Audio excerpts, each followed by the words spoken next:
માલ છે એમાં.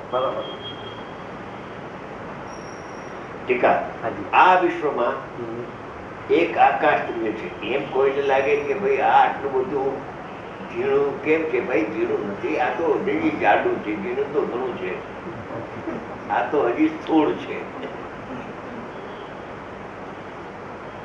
આ વિશ્વમાં એક આકાશ દ્રવ્ય છે, એક ધર્મ દ્રવ્ય છે, એક અધર્મ દ્રવ્ય છે, અસંખ્ય કાળ દ્રવ્ય છે, અનંત જીવ દ્રવ્યો છે, અને તેનાથી પણ અનંત ગણા ઉદ્ગલ દ્રવ્યો છે. દ્રવ્યો છે અને એ દ્રવ્યોને બધાને જાણે છે. જ્ઞાન દ્રવ્યોની સિદ્ધિ કરી શું કામ? જાણે છે એમ કેવું છે એને જાણે છે, અવસ્તુ નથી. હો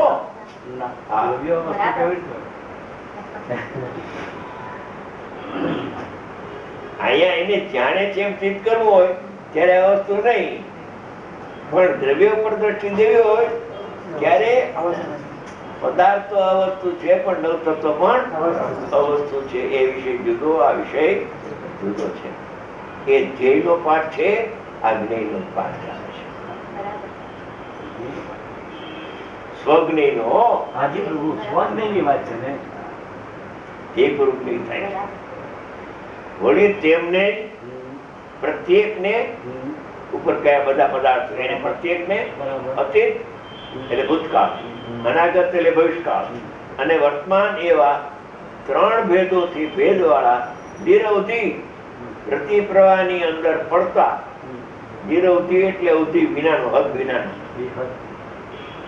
અંદર પડતા સમાઈ જતા અનંત પર્યાયો છે.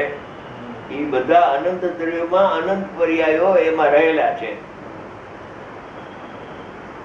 પર્યાયથી સહિત દ્રવ્ય છે. કઈ વાંધો નથી પ્રભુ, સ્વજ્ઞની વાત છે તો હોય જ ને. એ રીતે આ બધા દ્રવ્યો ને પર્યાયોનો સમુદાય જ્ઞેય છે, ધ્યેય નથી. લખ્યું છે શું? જ્ઞેય છે. હા, એ જ્ઞેય લખ્યું હોય ને, હા, જો અમે નતા કહેતા કે પરિણામી દ્રવ્ય ઉપાદેય છે, આ જ્ઞેય છે. પર્યાય સહિત નો આત્મા, પર્યાય સહિત નો આત્મા સ્વજ્ઞેય થાય છે. એમ એવો આત્મા જણાય છે. કેવું ગોથું ખાઈ જાય છે. જો જ્ઞેય છે એના ઉપર લખી થઈ ગયું, બરાબર છે. જ્ઞેય ને ધ્યેય બનાવ્યું, એટલે ધ્યેય રહી ગયો અને જ્ઞેય ખોટું, બે ખોટું.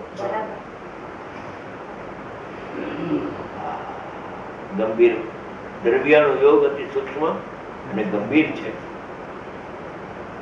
એમ શ્રીમદજી લખે છે કે આ દ્રવ્યાનો યોગમાં પ્રવેશ તો સમ્યક દ્રષ્ટિનો છે, છતાં કોઈ ઉત્કૃષ્ટ મુમુક્ષુ હોય તો પણ એને દ્રવ્યાનો યોગનો ખ્યાલ આવે છે. એટલું રાખ્યું છે.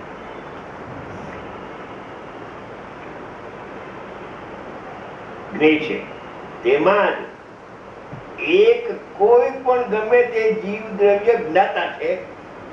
બોલો, આ જીવો અનંત કયા ને, એમાંથી કોઈ એક જીવ જ્ઞાતા છે. કેમ કે જ્ઞેય છે તો જ્ઞાતા જોયું કે નહીં? જ્ઞેય કહ્યું ને, બરાબર, તો જ્ઞાતા કહ્યું. હવે અહીં જેમ સમસ્ત દાય ને ગ્રહ દહતો અગ્નિ, સમસ્ત દાય ને લાકડા, છાણા, કોલસા, ખડ સૂકેલું, એને દાય ને કહેવાય, દાય કહેવાય. દહતો એટલે બાળતો, અગ્નિ, અગ્નિ સમસ્ત દાય હેતુ, સમસ્ત દાય તેનું નિમિત્ત છે. લાકડા આદિ અગ્નિના આકારમાં નિમિત્ત છે. અગ્નિને બાળે છે એમાં નિમિત્ત નથી, કેમ કે બાળી શકતો નથી અગ્નિ લાકડા.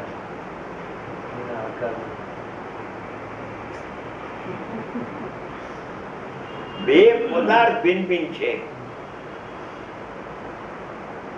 લાકડા છાણા એ પદાર્થ જુદો અને અગ્નિ પદાર્થ જુદો છે. અગ્નિ ને એમાં ઓલા નિમિત્ત છે, જે પ્રકારની એની આકૃતિ છે એ પ્રકારની આકૃતિ અહીંયા એ આકૃતિ રૂપે પરણે છે. પરની આકૃતિ રૂપે સ્વ પરમી જાય છે.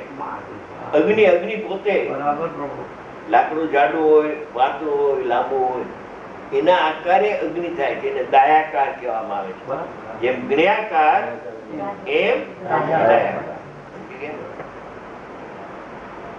સમસ્ત દાય જેનું નિમિત્ત છે એવા સમસ્ત દાયાકાર પર્યે પરમેલું સફળ એક દહન જેનો આકાર છે. પાછું અનેક એમાં નિમિત્ત છે, પણ એનો એકાકાર પણ તો દહન જ છે. એનો આકાર તો એક જ છે. સામે ઘણા આકાર હોય, પણ એનો અહીંયા તો આકાર એક જ છે. નિમિત્તો ઘણા, ઉપાદાન એક છે. નિમિત્તો ઘણા, ઉપાદાન એક. લોકાલોક તો એના ઘણા પ્રકારો કયા ને, એ નિમિત્તો છે, પણ જ્ઞાકાર જ્ઞાન તો એક જ છે. બરાબર, આવી ગયો, આવી ગયો.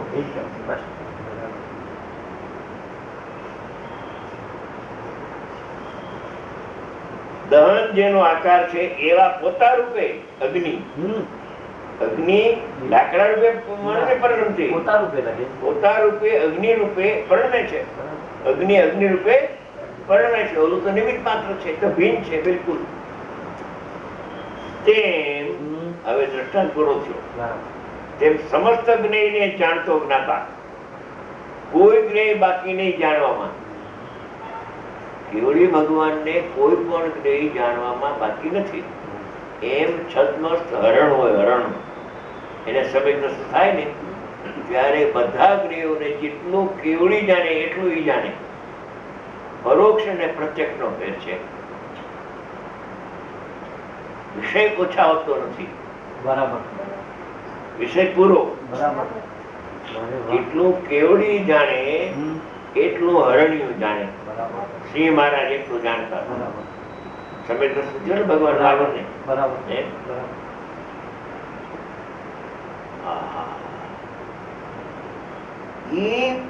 લોકાલોક ને સન્મુખ ન થવું પડે અને લોકાલોક જણાઈ જાય. જાણવાનો પુરુષાર્થ આત્માનો અને મફત ના ભાવે ઓલું જણાઈ જાય. વગર પુરુષાર્થ એમાં પુરુષાર્થ નથી. કેમ કે પ્રથમ થી એમાં લોકાલોક નો પ્રતિભાસ થઈ ગયેલો છે. થઈ ગયેલો છે. પ્રથમથી નવું આક્રાંતર થતું નથી. નવો આકાર હવે પ્રતિભાસ થતો નથી. કેવું જ્ઞાન થાય ત્યારે કેવું જ્ઞાન નો પ્રતિભાસ થશે. અત્યારે એમ નહીં. કેવું જ્ઞાન થવાનું છે એનો પ્રતિભાસ અત્યારે થઈ ગયો છે. બધામાં મોક્ષ થવાનો છે એનો પ્રતિભાસ અત્યારે છે. મુનિ થવાના છે એનો પ્રતિભાસ અત્યારે છે. કોઈ ગણતર થવાનો હોય, કોઈ તીર્થંકર, કોઈ બળદેવ, એના બધાના પ્રતિભાસ અત્યારે છે. ક્રોધનો પ્રતિભાસ પણ અત્યારે છે. ભૂતકાળ ક્રોધ થઈ ગયો એનો પ્રતિભાસ જ્ઞાનમાં છે. અને ભવિષ્યમાં થોડો કાળ રહીએ બાકી ગ્રસ્ત અવસ્થામાં, તો 5મા વર્ષના પરિણામ આવશે શુભ ભાવ. એનો પ્રતિભાસ અત્યારે છે. પણ 5મા વર્ષના પરિણામ જ્ઞાનમાં આવતા નથી ને જ્ઞાયકમાં આવતા નથી. બરાબર. અને ખરેખર એની સન્મુખ થઈને જ્ઞાન જાણતું નથી.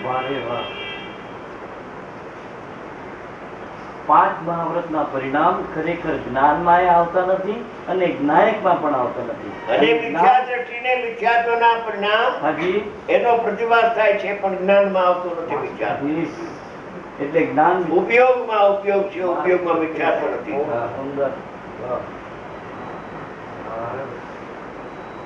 આ વેદ જ્ઞાનની ચાવી છે.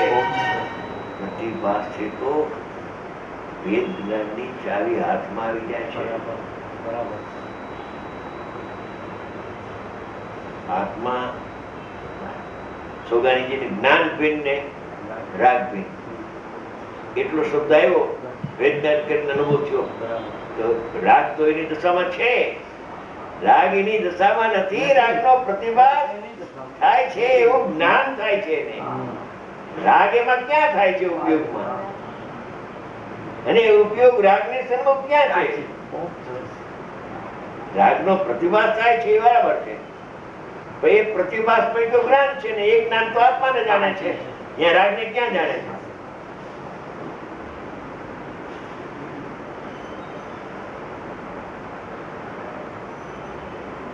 અજબ ગજબની વાતો શાસ્ત્રમાં કરી છે.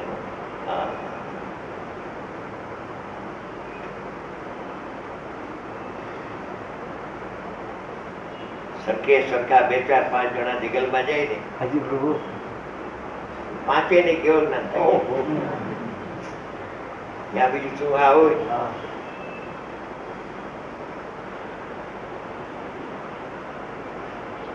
સમસ્ત જ્ઞેયને જાણતો જ્ઞાતા આત્મા, સમસ્ત જ્ઞેય હતું, જ્ઞેયો જેમાં નિમિત્ત છે. અહીંયા એક પ્રતિભાસ થાય છે, પ્રતિભાસ જ્ઞાનમાં થાય, બરાબર, પણ એનું નિમિત્ત તો જ્ઞેયો છે, જ્ઞેય હતું. સમસ્ત જ્ઞેયાકાર પર્યાયે પરિણમેલું, સમસ્ત જ્ઞેયાકારે પરિણમેલું. જ્ઞેયનો આકાર છે ને, બરાબર, પ્રતિભાસમાં આકાર છે, જ્ઞાનની પર્યાય છે, બરાબર.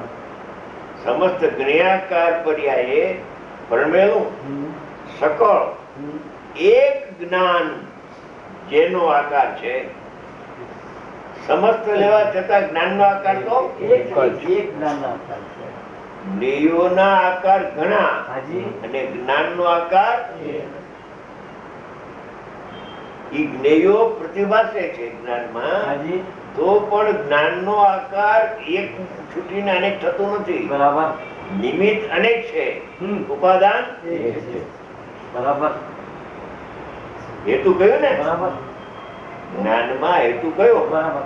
હેતુ તો એ અનેક છે, બરાબર, નથી કે એનો પ્રતિભાસ થાય છે, બરાબર. જ્ઞાન તો એક જ છે, બરાબર. અને એક જ્ઞાકાર જ્ઞાનમાં જ્ઞાયક ગણાય, બરાબર. એક જ્ઞાકારમાં જ્ઞાયક ગણાય છે. ક્યાં જ્ઞાનમાં? કે જેમાં લોકાલોકનો પ્રતિભાસ થઈ ગયો છે એવા જ્ઞાનમાં જ્ઞાયક ગણાય છે. તો જ્ઞાયક ને જાણતા લોકાલોકનું જ્ઞાન થઈ ગયું, બરાબર, સીધી વાત છે. આ રીતે પરને જાણે છે, બરાબર. સમસ્ત લોકાલોકનું જે જ્ઞાનમાં પ્રતિભાસ થાય છે એ જ્ઞાકાર જ્ઞાન, એ જ્ઞાકાર જ્ઞાન જ્યારે આત્માને જાણે છે અભેદ થઈને, બરાબર, ત્યારે એ જ્ઞાન તો રહી ગયું, બરાબર, અને જ્ઞાનમાં પ્રતિભાસ પણ રહી ગયો અને પ્રતિભાસનું જ્ઞાન પણ થઈ ગયું. એ રીતે લોકાલોકને જાણે છે, ડાયરેક્ટ નથી જાણતા, બરાબર, ઇનડાયરેક્ટ જાણે છે. જાણવાની મેથડ આખી જુદી છે. આમાં પંડિતો દાંત ખાય, અનુભવીને કળા હાથમાં આવી. સમસ્ત જ્ઞેય હતું એમ કહ્યું ને, બરાબર. સમસ્ત જ્ઞેયાકાર પર્યાયે પરિણમેલું સકળ એક જ્ઞાન. સમસ્ત જ્ઞેયાકારે પરિણમેલું એક જ્ઞાન. એમ કે છે કે ઈ જ્ઞાન તો એક જ છે, બરાબર. નિમિત્તો સમસ્ત છે, લોકાલોક અનંતા, બરાબર. અનંતા નિમિત્તો હોવા છતાં અનંતા નિમિત્તોનો પ્રતિભાસ થાય છે ત્યારે પણ ઈ જ્ઞાકાર જ્ઞાન એક છે, અને એક જ્ઞાકાર જ્ઞાન એકને જાણે છે, બેને જાણતો નથી, કેમ કે જ્ઞાન તો એક જ છે. એક જ્ઞાન જેનો આકાર છે, બરાબર, એવા પોતા રૂપે જે ચેતનપણાને લીધે સ્વાનુભવ પ્રત્યક્ષ છે તે રૂપે પરમે છે. નિમિત્ત રૂપે પરણતો નથી, નૈમિત્ત રૂપે પરણતો નથી. જ્ઞાન પોતા રૂપે જે સ્વાનુભવ પ્રત્યક્ષ છે એ સ્વરૂપે પરિણમે છે. ભલે નિમિત્તોનો પ્રતિભાસ છે, એનું ક્યાં ના છે, પ્રતિભાસને ઉડાડતું કોઈ નથી, બરાબર. આ પ્રમાણે ખરેખર દ્રવ્યનો સ્વભાવ છે. પરંતુ જે સમસ્ત જ્ઞેયને નથી જાણતો, સમસ્ત જ્ઞેયને નથી જાણતો, એટલે જો જ્ઞેયને જાણે છે, સમસ્ત ચોખ્ખો લીધું છે, અને સોનગઢ નો સંત કહે છે કે જ્ઞેયને જાણે છે તો ભ્રાંતિ છે. હવે એ અમારે માનવું કે પ્રવૃત્તિનું માનવું? આગમનો આધાર આપો ને તમે. પણ શું અમે ગુરુદેવનો આધાર રાખીએ તો ગુરુદેવ અપ્રમાણિક છે? તમારા મનમાં છે, અમારા મનમાં નથી. ના પાડો તેનો અર્થ એને પ્રમાણિક લાગતું નથી. બહુ મોટું ખાતું થયું. તે આત્મા જેમ સમસ્ત દાયને નહીં દતો અગ્નિ, અગ્નિ છે ને લાકડાને બાળે પણ સૂકા ખડને ન બાળી શકે. એમ કોઈ કે સાચું હોય છે? ભલે સૂકું ખડ ના હોય વખતે પણ સમસ્ત દાયને બાળવાનો એનો સ્વભાવ ક્યાં જાય? ભલે વ્યક્ત ન થાય.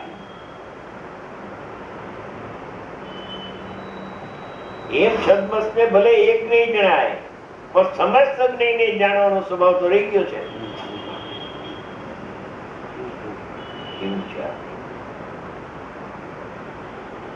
આમાં દાખલો એવો આપ્યો કે સમસ્ત દાહ્યને જો ન બાળે તો અગ્નિ ન કહેવાય, પણ સાહેબ ઈ દાહ્યને બાળે તો લાકડું છે, લાકડાને બાળે છે.